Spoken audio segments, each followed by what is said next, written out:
최근 기준금리가 계속 오르면서 고정금리보다 훨씬 낮았던 변동금리가 고정금리를 웃도는 현상이 나타나고 있습니다. 앞으로도 금리가 더 오를 수밖에 없는 만큼 변동금리 비중이 80%를 넘어서는 이례적인 대출 구조에도 변화가 생길지 주목됩니다. 강희경 기자의 보도입니다. 30대 A씨는 3년간 고정금리를 유지한 뒤 변동금리로 전환하는 조건으로 3억여 원의 주택담보대출을 받았습니다.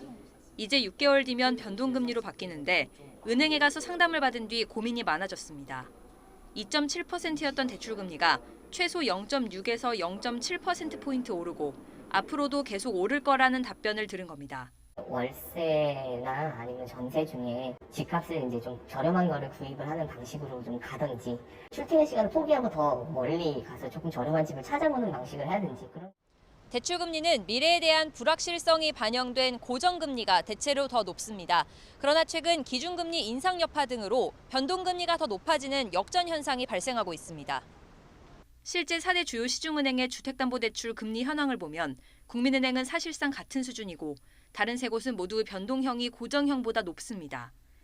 여기에 기준금리가 더 오를 예정인 만큼 변동금리와 고정금리의 격차도 더 벌어질 것으로 보입니다.